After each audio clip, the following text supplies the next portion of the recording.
Selamat siang, saya Made Martana di SPD. Pada hari ini saya akan melakukan kegiatan praktek coaching supervisi akademik terhadap rekan sejawat saya, yaitu Ibu Nilu Suwardani SPD SD. Selamat siang Ibu. Selamat siang Pak. Ya, bagaimana kabarnya Ibu hari ini?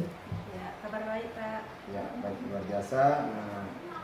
Mudah-mudahan selalu dalam keadaan sehat Bu ya.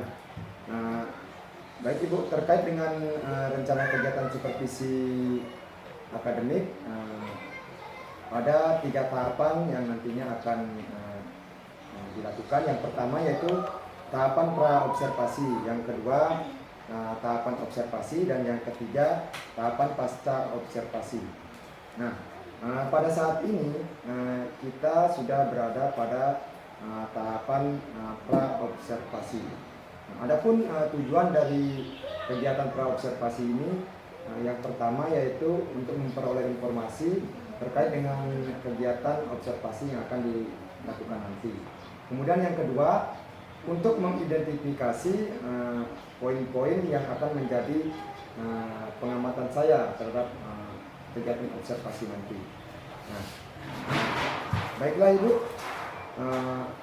kalau boleh Ibu menyampaikan kapan Ibu rencananya akan bisa dilakukan observasi? Ya Pak, saya siapnya hari Senin Pak. Sesuai dengan jadwal, pada hari Senin itu ada mata pelajaran pendidikan Pancasila.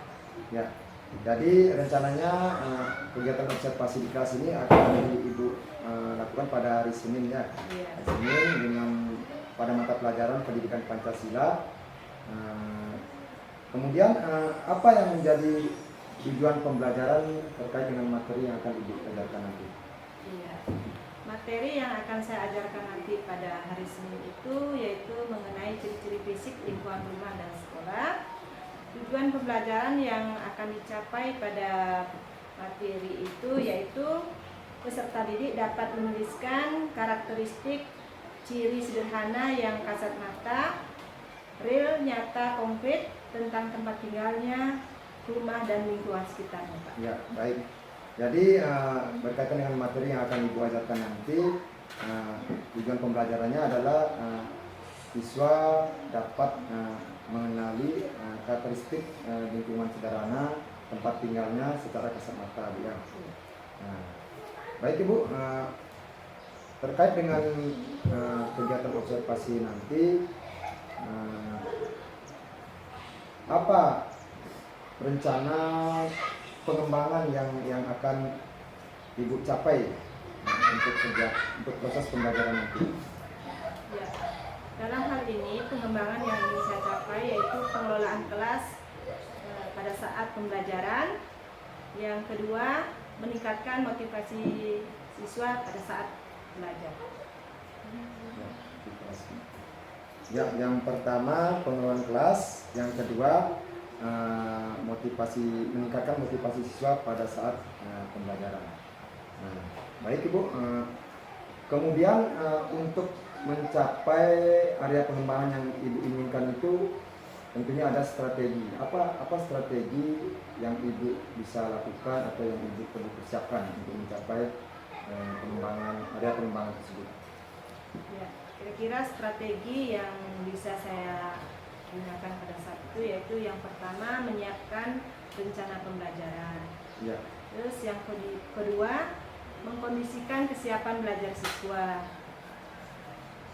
Kemudian yang ketiga memotivasi belajar anak dengan memberi ice breaking. Ya. Mungkin yang keempat yaitu mengajak siswa membagi siswa dalam kelompok belajar. Ya, baik. Jadi strategi yang akan Ibu lakukan atau Ibu persiapkan itu adalah yang pertama untuk menyiapkan modul ajar atau rencana pembelajaran ya. Kemudian yang kedua menyiapkan kondisi belajar siswa. Yang ketiga memberikan motivasi belajar melalui pemberian breakingnya.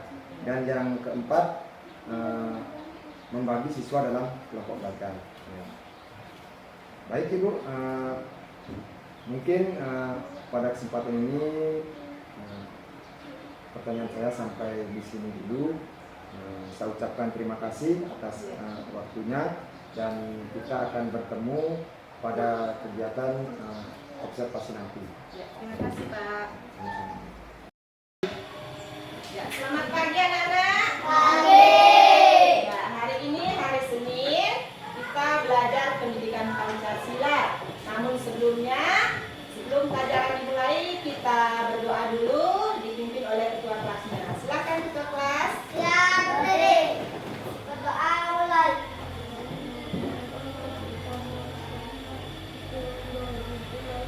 Berdoa selesai.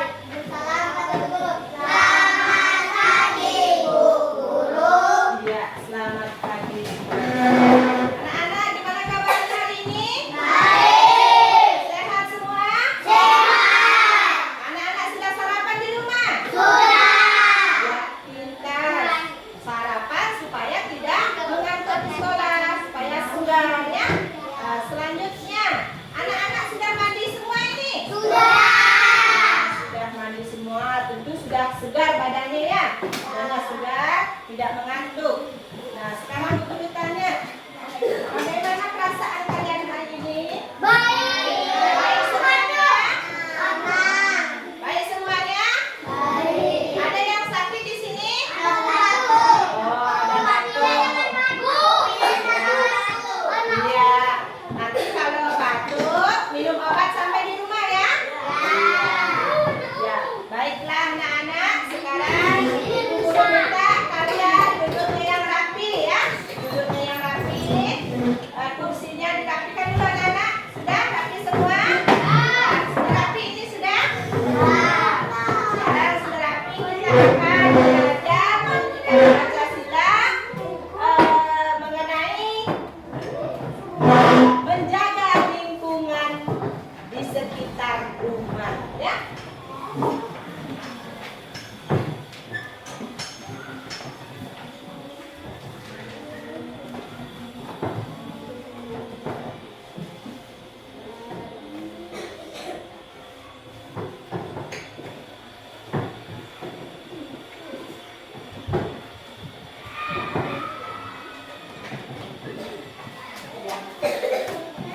Materi kita hari ini yaitu menjaga lingkungan di sekitar rumah. Kalian tentu dari rumah ke sekolah tentu berada di rumah, sudah jalan-jalan di sekitar rumahnya ya, bangun pagi ya.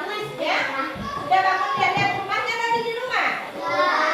Ya, sudah semua ya, sudah, karena kalian tinggal di rumah dan bangun tidur, membersihkan badan, baru berangkat ke sekolah. Ya. Nah, tujuan pada pembelajaran pada pagi hari ini yaitu melalui kegiatan ini peserta didik dapat menunjukkan sikap bersyukur pada Tuhan Yang Maha Esa.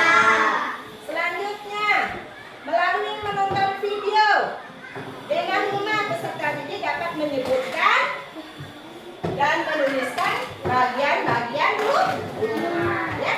Itu tujuan pembelajaran kita pada pagi hari ini ya. Nah, baiklah anak-anak, sekarang Bu Guru akan memutar video mengenai bagian-bagian rumah. Bu Guru harap kalian bisa menyimak, melihat dan mendengarkan dengan baik ya. Sebentar habis menonton video, Bu Guru akan bagi kalian dalam beberapa kelompok untuk menjawab isi daripada video yang kalian tonton. Boleh?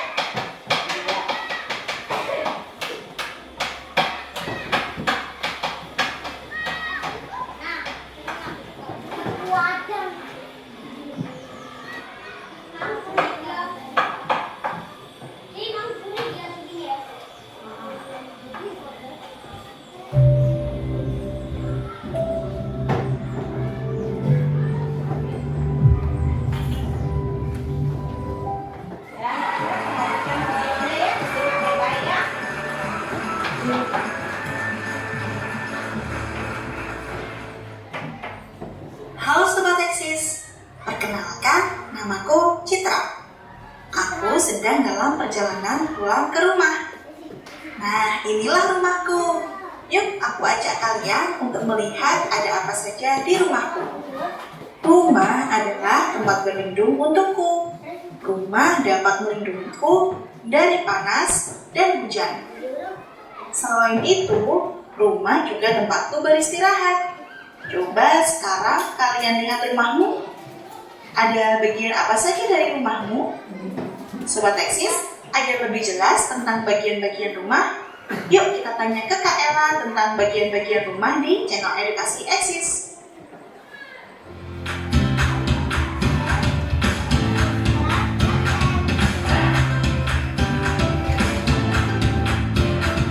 Assalamualaikum warahmatullahi wabarakatuh.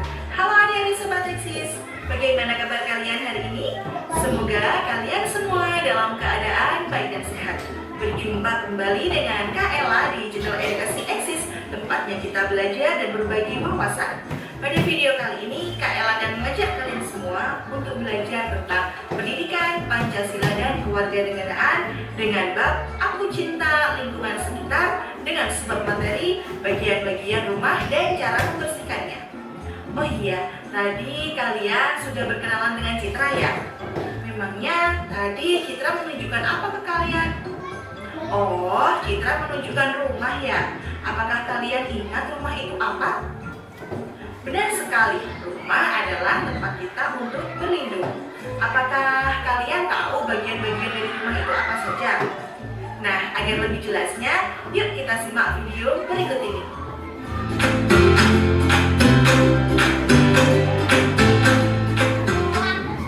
Rumah adalah bangunan tempat tinggal atau tempat untuk beristirahat. Apakah kalian tahu apa saja yang melindungi kita saat di rumah? Benar sekali, ada atap, ada tembok, ada jendela, dan ada pintu. Lalu di dalam rumah pastikan ada ruangan-ruangannya. Apakah kalian bisa menyebutkan bagian-bagian atau ruangan apa saja yang ada di dalam rumah? Nah sekarang yuk kita cari tahu bagian atau ruangan apa saja yang ada di dalam rumah. Kalian pasti tahu kan, ada beberapa ruangan di dalam rumah. Yang pertama yaitu ruang tamu. Ruangan ini digunakan untuk menerima tamu. Biasanya di ruangan ini terdapat meja dan tempat duduk. Yang kedua, ruang makan. Sesuai dengan namanya, ruangan ini digunakan untuk makan bersama anggota keluarga. Yang ketiga, kamar tidur. Kamar tidur adalah ruangan yang digunakan untuk beristirahat. Biasanya di ruangan ini terdapat alas tidur atau kasur yang digunakan untuk tidur atau beristirahat. Yang keempat yaitu dapur. Ruangan ini digunakan untuk memasak dan menyiapkan makanan. Yang kelima yaitu kamar mandi. Untuk membersihkan diri, kita bisa menggunakan ruangan yang bernama kamar mandi. Yang terakhir yaitu gudang. Apakah kalian tahu di mana tempat untuk menyimpan barang-barang yang tidak terpakai? Ruangan di dalam rumah yang digunakan untuk menyimpan barang-barang yang tidak terpakai yaitu gudang. Nah, adik-adik Sobat Eksis, tadi kan kalian sudah belajar tentang bagian-bagian rumah atau ruangan-ruangan apa saja yang ada di dalam rumah. Nah, rumah yang kita tinggali itu harus bersih loh. Memangnya kenapa Kak? Karena rumah yang bersih adalah rumah yang menyehatkan. Bayangkan saja jika rumah kalian kotor, berserakan, dan banyak sampah. Apakah kalian nyaman tinggal di tempat yang seperti itu? Pastinya tidak dong ya. Karena rumah yang kotor akan tidak nyaman untuk ditinggali dan menjadi sarang penyakit. Lalu, apakah kalian tahu bagaimana cara membuat rumah menjadi bersih dan nyaman untuk ditinggali? Nah, cara untuk membuat rumah menjadi bersih dan nyaman ditinggali adalah dengan membersihkannya. Seperti membuang sampah pada tempatnya, menyapu lantai tiap pagi, mengepel lantai, mengelap kaca jendela, mencuci piring setelah makan, dan merapikan tempat tidur kita. Ayo, siapa nih yang sering melakukannya? Dengan kita membersihkan rumah secara rutin, hal ini akan membawa banyak manfaat untuk kita yang tinggal di dalam rumah tersebut. Apa saja ya Kak manfaatnya? Manfaat yang pertama yaitu terhindar dari penyakit. Manfaat yang kedua, lingkungan akan terasa lebih sejuk. Yang ketiga, terbebas dari polusi udara. Yang keempat, lebih tenang dalam menjalankan aktivitas sehari-hari. Dan yang terakhir, hidup lebih teratur. Nah adik-adik, setelah kita mengetahui cara membersihkan rumah dan manfaat membersihkan rumah, sekarang kita cari tahu yuk alat apa saja yang digunakan untuk membersihkan rumah. Adik-adik sobat Eksis, Kak Ella ingin membersihkan kotoran di lantai ruang tamu. Mana ya alat yang harus digunakan Kak Ella? Benar sekali adik-adik, jika kita ingin membersihkan lantai dari kotoran, maka kita bisa menggunakan alat yang bernama sapu. Wah adik-adik sobat Eksis, lihat banyak sekali piring dan gelas yang kotor. Kira-kira jika banyak piring dan gelas yang kotor, maka apa ya yang harus kita lakukan? Tepat sekali adik-adik, jika ada piring dan gelas yang kotor, maka kita bisa mencucinya. Tahukah kamu alat yang digunakan untuk mencuci piring ataupun gelas? Yap, alat yang digunakan untuk mencuci piring ataupun gelas adalah spons pencuci piring. Oh iya adik-adik sobat Eksis, lihat nih, jendela ini sangat berdebu. Kira-kira bagaimana ya cara kita membersihkannya? Benar sekali adik-adik, cara membersihkannya adalah dengan menggunakan alat yang bernama kemocet. Wah adik-adik, ada minuman yang tumpah di lantai. Kira-kira alat apa ya yang digunakan untuk membersihkannya? Alat yang digunakan untuk membersihkan cairan yang ada di lantai adalah dengan pel. Adik-adik sobat Eksis, sebenarnya masih banyak loh alat-alat yang digunakan untuk membersihkan rumah, seperti kain lap, sikat, hingga pembersih toilet. Nah, alat-alat tersebut akan membantu kita untuk membuat rumah menjadi bersih dan nyaman untuk ditinggali. Selain itu, tanggung jawab dalam membersihkan rumah bukan hanya terletak pada ibu, ayah, ataupun anak kita saja, tetapi semua anggota keluarga yang menempati rumah wajib untuk membuat rumah menjadi bersih dan nyaman untuk ditinggali. Nah, itulah tadi materi tentang bagian-bagian rumah dan cara membersihkannya. Rumah yang bersih adalah rumah yang sehat dan membawa banyak manfaat bagi para penghuninya. Ingat ya, jaga kebersihan dimulai dari diri kita sendiri. Cukup sekian dulu ya penjelasan dari Kak Ella. Jangan lupa untuk like, komen, dan share video ini ke teman-teman kalian semua agar teman-teman kalian dapat belajar bersama di channel Edukasi Eksis. Oh iya, jangan lupa juga untuk subscribe channel ini. Terima kasih ya. Wassalamualaikum warahmatullahi wabarakatuh.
Tidak.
apa yang kalian sudah kerjakan tadi ya.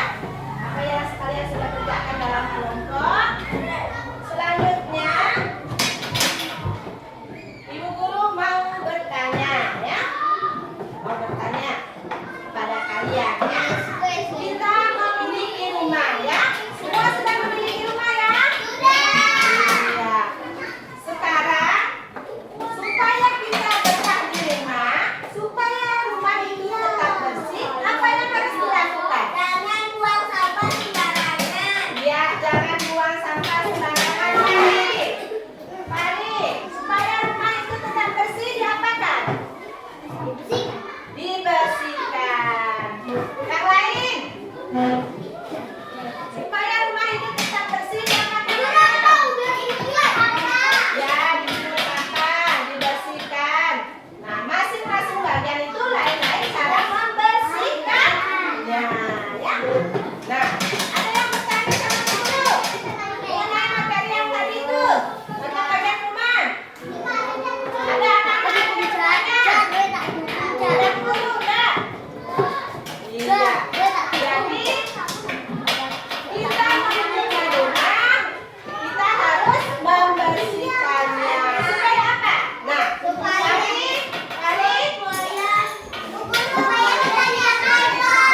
ya, yang pertama apa? Ya, supaya nyaman tinggal di rumah. Lagi.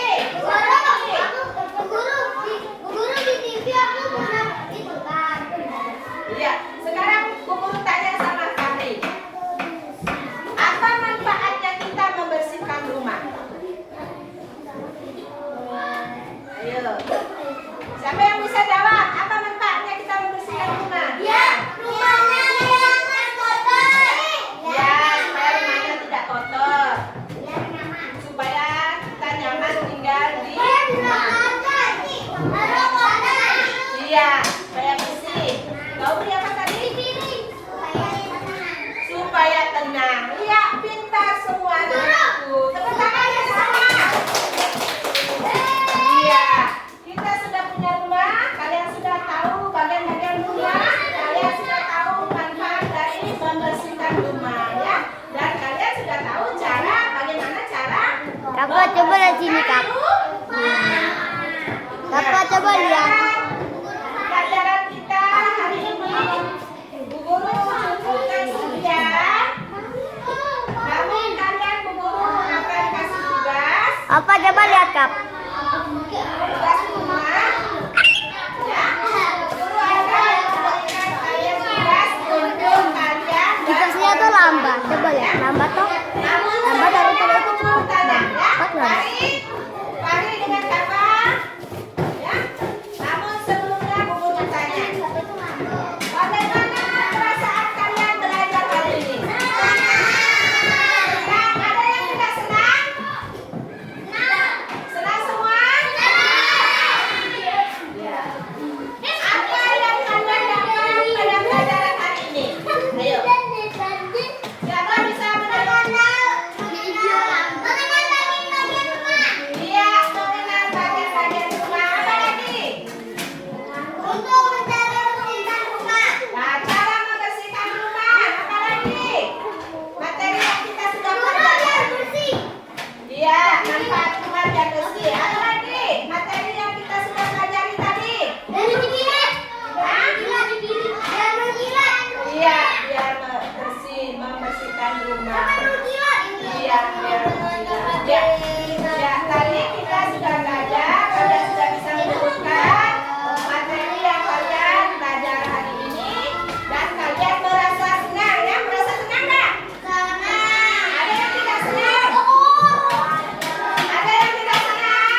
Ya, itulah tadi pelajaran kita hari ini, yaitu mengenai menjaga lingkungan di sekitar rumah dan bagian-bagian rumah.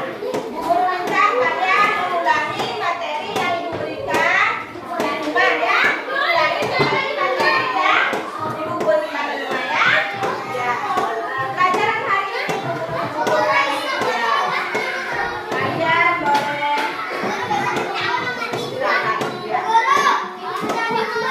Ya. Selamat pagi Ibu.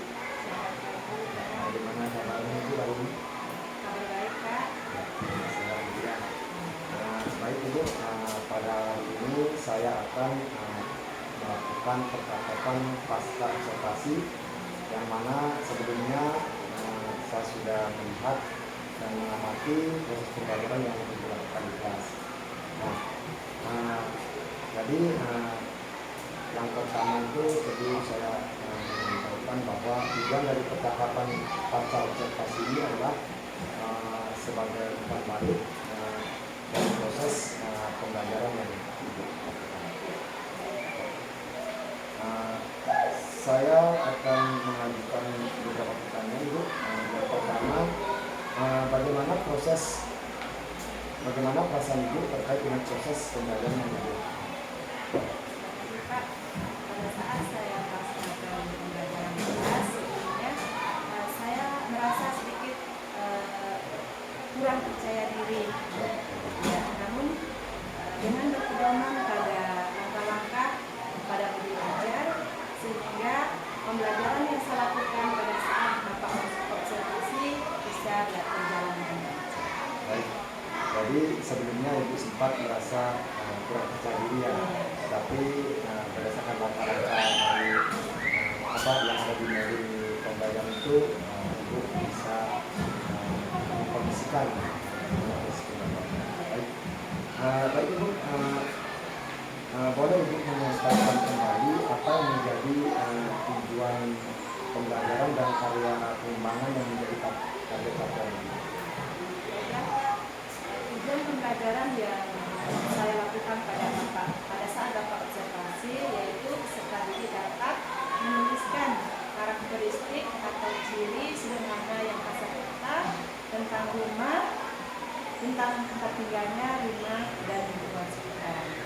Adapun strategi pengembangan yang akan saya ingin capai pada saat itu yaitu pengelolaan kelas yang kondusif dan memotivasi siswa dalam proses pembelajaran. Baik, jadi yang menjadi tujuan pembelajarannya adalah bahwa diharapkan siswa itu dapat memberikan atau menuliskan karakteristik ciri-ciri lingkungan rumah atau tempat tinggal secara sederhana. Termasuk tadi untuk menyampaikan area pengembangan yang menjadi target capaian itu adalah yang pertama menciptakan kondisi kelas yang kondusif ya dia. Yang kedua berkaitan dengan meningkatkan motivasi belajar siswa. Baik. Nah, Ibu merasa apakah tujuan dan strategi pengembangan tersebut sudah tercapai atau seperti apa?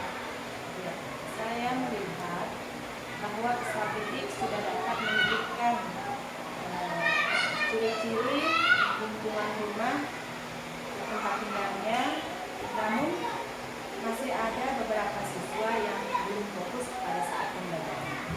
Ya.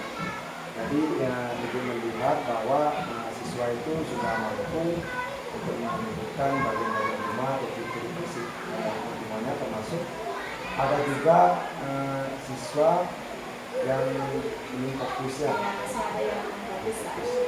Baik. Jika harus memilih antara angka 1 sampai 10, kira-kira terkait dengan proses pembelajaran yang dilakukan itu mencapai di angka berapa? Kalau menurut saya pribadi sih, menurut saya sudah mencapai angka 8, karena menurut saya untuk menjadikan siswa itu mau memperhatikan proses pembelajaran itu saja sudah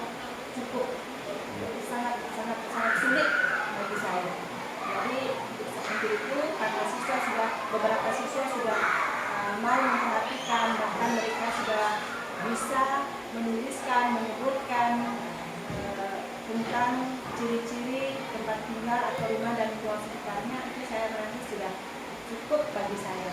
Itu Pak. Ya. Jadi Ibu merasa Ibu sudah mencapai di angka 8 gitu ya. Iya.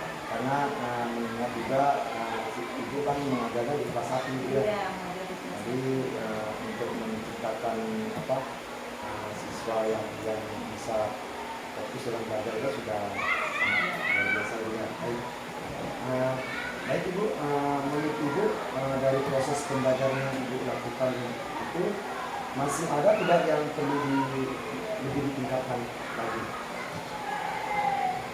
Pak, menurut saya melihat dari proses pembelajaran yang saya laksanakan kemarin, karena masih ada anak-anak yang masih belum fokus dalam pembelajarannya, jadi saya ingin mengetahui apa sih sebenarnya kebutuhan belajar mereka.